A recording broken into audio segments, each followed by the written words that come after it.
Olá. Fala-se muito em reforma política e eleitoral, mas dificilmente se chega a um acordo sobre o que deve ser mudado. E a gente conversa agora sobre isso com a deputada Rosane Ferreira, do PV, que foi candidata a vice-governadora na chapa que foi a segunda mais votada em seu estado. Deputada, seja bem-vinda à Palavra Aberta. Prazer estar contigo, Juliana. Deputada, a senhora estava agora há pouco na realidade da campanha eleitoral. Como a senhora descreve para a gente como é uma campanha eleitoral para quem só imagina? Dificílima e, ao mesmo tempo, absolutamente gratificante. Alguém um dia disse, e para mim isso é uma verdade absoluta, perde a eleição quem não disputa, sempre. Porque a hora que você vai para uma campanha, ela sendo vitoriosa ou não, você sempre ganha até em aprendizado e às vezes até com os erros que cometem. Agora, eu não tenho nenhuma dúvida de que nós precisamos com urgência de uma reforma política partidária. Eu não tenho nenhuma dúvida. O que nós assistimos durante a campanha no nosso estado do Paraná foram coisas absurdas, começando pelo material usado em campanha. Nós tentamos uma mini reforma eleitoral aqui, que foi aprovado, mas não teve tempo hábil para que ela valesse para esse pleito. E o que nós assistimos, assim, com relação ao material? Os tais cavaletes. Despertaram tanta polêmica aqui, né? Meu Deus, no Paraná foi uma loucura, foi uma loucura. Os tais cavaletes em vias públicas e causando toda a espécie de transtorno e de guerras partidárias. Guerras de quem destruía mais cavalete, de quem roubava mais cavalete um do outro, quem produzia e colocava mais cavaletes na rua, independente disso prejudicar ou não um transeunte, né? As pessoas que precisavam da via pública. Então, isso é uma loucura. E ao mesmo tempo, ainda a importância disso para marcar território. Ainda o quanto isso induz o eleitor, que ao mesmo tempo acha aquilo ruim, aquilo suja, aquilo atrapalha, mas ao mesmo tempo cobra se o material do candidato não está e vê isso como uma fraqueza de campanha. Então, é muita coisa para ser debatido, para ser discutido. Há muito espaço para abuso do poder econômico hoje? Meu Deus, meu Deus. Isso também é outra situação. Salvo exceções, salvo exceções. A gente vê resultados aí, determinada pessoa investiu muito pouco e elegeu-se, ou também os casos emblemáticos, como, por exemplo, o Tiririca, que não precisa de nenhum investimento, claro, né? Ou mesmo no meu estado, o Ratinho, que não precisa de investimento porque já tem a televisão à sua disposição durante todo o tempo, já é um show, né? Claro, e é as uma pessoas, forma de poder também. Claro, e as pessoas também confundem um pouco isso do papel do astro, do ator, ou do próprio jogador de futebol, no caso do Romário, não comparando mandatos, estou falando de personalidades, que são coisas diferentes. E também não levando em consideração a qualidade dos mandatos que possam vir a exercer ou ter exercido. Claro, não quero mas o questionar fato de serem figuras presentes na mídia já. Exatamente. Tirando esta questão, o poder econômico manda muito, muito, muito. E manda em todos os sentidos. Mas o que eu acho ainda pior,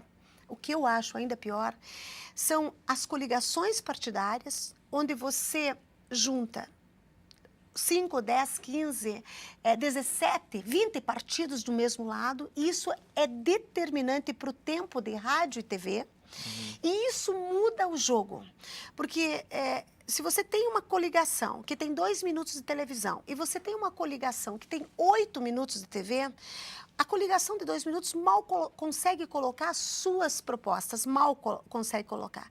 A de 8 minutos, ela coloca tudo o que fez, o que não fez e justifica o porquê não fez e ainda o que poderá fazer.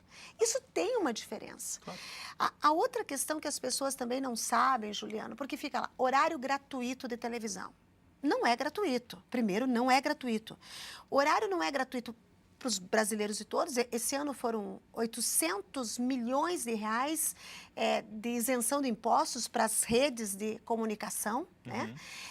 São 800, isso, se a gente dividir pelo número de brasileiros, nós teremos cada brasileiro aí pagando no mínimo R$ 4 de isenção para assistir o programa eleitoral. E E nós vemos esses programas também para serem produzidos, são superproduções, né?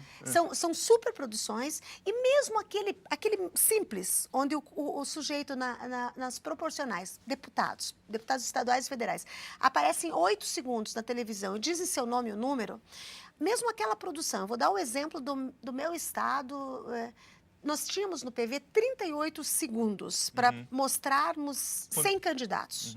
Então, cada candidato foi ao longo da campanha, no máximo 3 vezes de inserção, 8 segundos.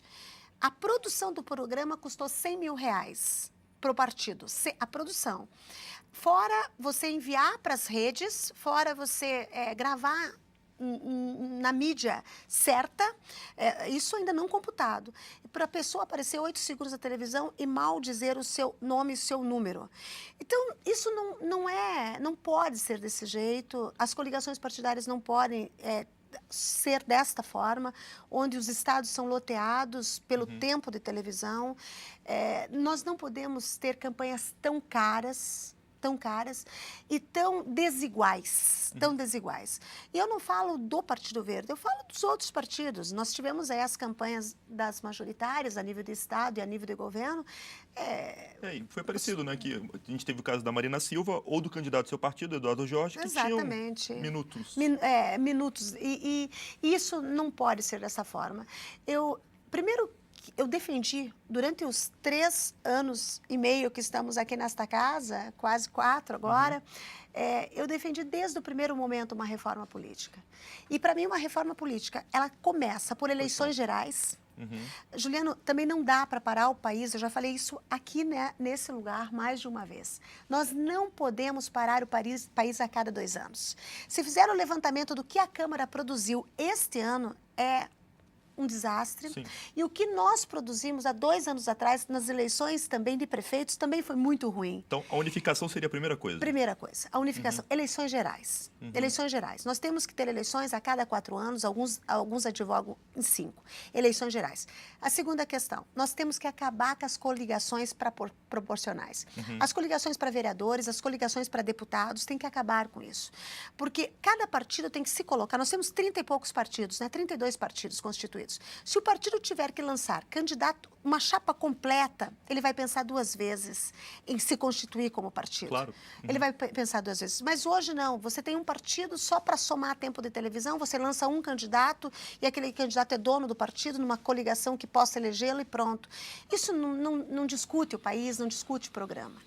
A outra questão, então, eleições gerais, fim das coligações. Cláusula de desempenho, sim ou não, nesse caso? Eu acho que daí nem precisaria, né? Nem precisaria depois. Ou 2, né? Se a gente, porque isso vai ser natural. Outra, quando você tiver que caminhar todo mundo junto, você vai ter que caminhar com o teu prefeito, com o teu vereador, com o teu deputado, numa única caminhada, você vai ter que desempenhar ou não, e essa seleção se dará no processo. Então, eu acho que isso é fundamental. E as outras questões, o financiamento público, todo mundo questiona. Mas as pessoas também não entendem que ele já é público, já é misto hoje, né? Exatamente.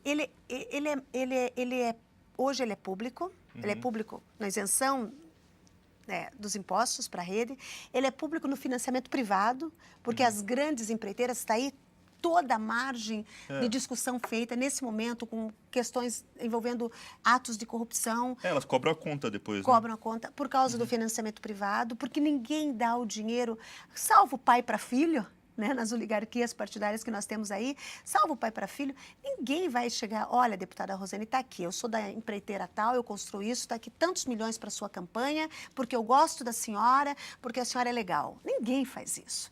Né? Você investe na campanha e depois você cobra a conta, e a conta com altos juros e correções todas que se fizerem necessárias. Então, isso as pessoas têm que entender. Mas se nós... E uma coisa também, meu Deus, eu não sou contra a reeleição, mas não dá para o candidato para a pessoa ser candidata ou candidato à reeleição e se manter no poder. Sem sequer se desincompatibilizar, né? No mínimo isso. É completamente... Não é possível que a gente entenda que a pessoa está disputando uma presidência ou um governo, tem que estar tocando o país ou um estado e esteja em plena campanha. Não é compatível, isso não pode... Sua opinião não funciona. Não é nem usar a máquina.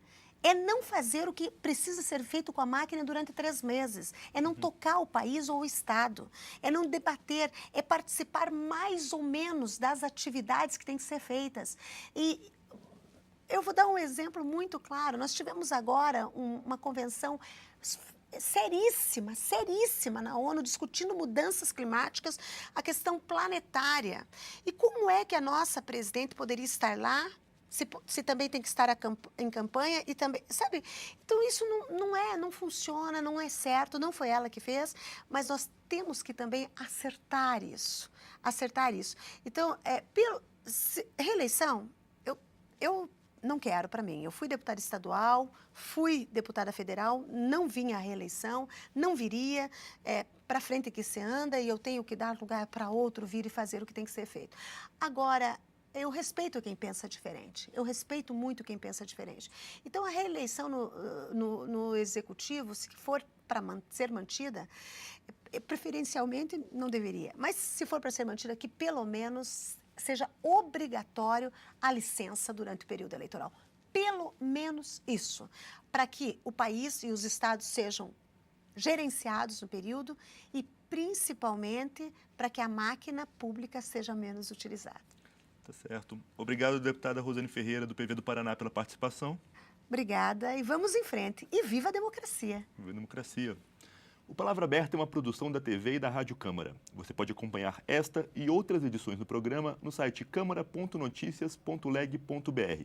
Eu sou Juliano Pires e a gente fica por aqui. Até mais!